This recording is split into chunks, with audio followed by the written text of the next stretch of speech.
ma doonaysaa in aad noqoto qof labadiisa waalid u samafala, qof labadiisa waalid baari u ah, qof labadiisa waalidi ay jecel yihiin? haddii jawaabtaadu ay haa tahay, shantan arrin ku dadaal inaad samayso.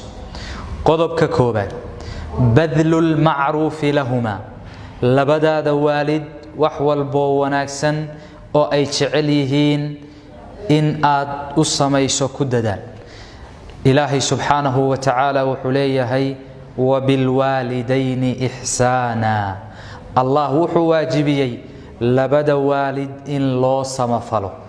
waxaa ka mida badlulmacruufka, labadaada waalid haddii aanay waxba haysanin inaad wax siiso, aad ka bixiso nolosha takaaliifteeda iyo wixii la mid ah.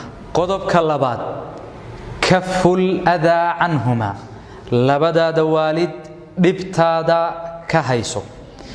dhibtaasi ama ha weynaato ama ha yaraato.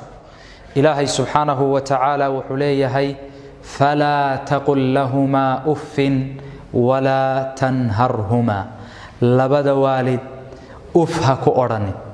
waa kelmad ku tusinaysa inaad dhibsanayso, aad bay u yar tahay, laakiinse ilaahay subxaanahu wa tacaala agtiisa waa ka weyn tahay marka loo eego ama lagu odhanayo qof waalidka ah oo waxa weeyaan ku dhalay, dhib aad u badanna kula soo maray.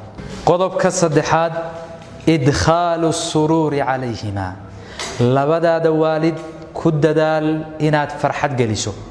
wixii ay ku farxayaan inaad samayso, wixii qalbigu ugu degayo inaad ku dadaasho. ilaahay subxaanahu wa tacaala wuxuu leeyahay waqul lahumaa qawlan kariima, labadaada waalid ku dheh hadal wanaagsan. ficil wanaagsan inaad samaysana way soo gudagelaysaa. qodobka afraad, attawaaducu lahumaa, labadaada waalid isu dhuldhig, isu dullee, ha iskala weynaan, ha ku kibrin. ilaahay subxaanahu wa tacaala wuxuu leeyahay wakhfid lahumaa janaaxa dulli min alraxma, labada waalid u noqo mid u dhibirsan. labadaada waalid xataa haddii aad ka aqoon badan tahay, shahaadooyinka kuwooda sarsareeya aad haysato, isaguna uu yahay mid jaahiloon waxba aqoon. adigu haddii xoolo badan aad haysato, isaguna uu yahay mid faqiiroon waxba haysan.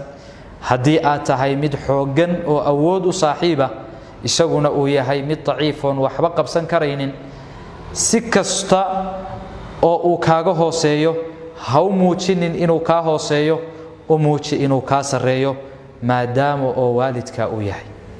qodobka shanaad, adducaa'u lahumaa, labadaada waalid in badan u ducee.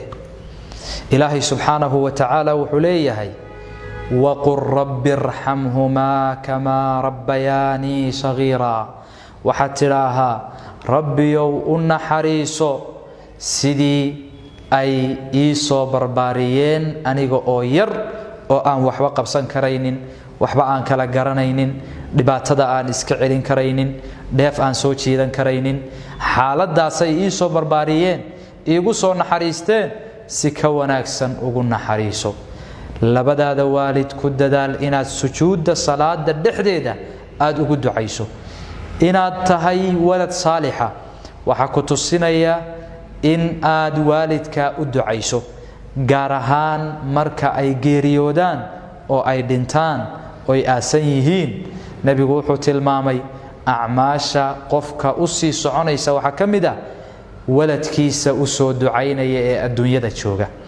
xadiidka kale wuxuu tilmaamayaa waalidku markuu dhinto, walad uu kaga tago adduunyada, darajadii jannada uu ka lahaa uu gaadho haddii waladkiisu uu u duceeyo, in ilaahay subxaanahu wa tacaala darajada kor ugu qaaday.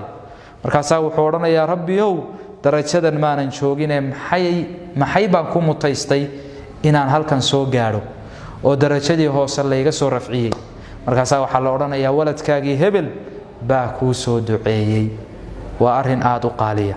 culimmadu waxay leeyihiin waxaa loo baahan yahay ducada inaad waalidka maqashiiso si arrinkaasi uu farax geliyo adoo ka maqana inaad u ducayso si waxa weeyaan ducada ilaahay subxaanahu wa ta'ala ugu aqbalo shanta shay ee aynu soo sheegnay waxa laga qaatay ama laga soo baxay ama laga dheegtay aayadaha ilaahay subxaanahu wa ta'ala uu leeyahay وقضى ربك ألا تعبدوا إلا إياه وبالوالدين إحسانا إما يبلغن عندك الكبر أحدهما أو كلاهما فلا تقل لهما أف ولا تنهرهما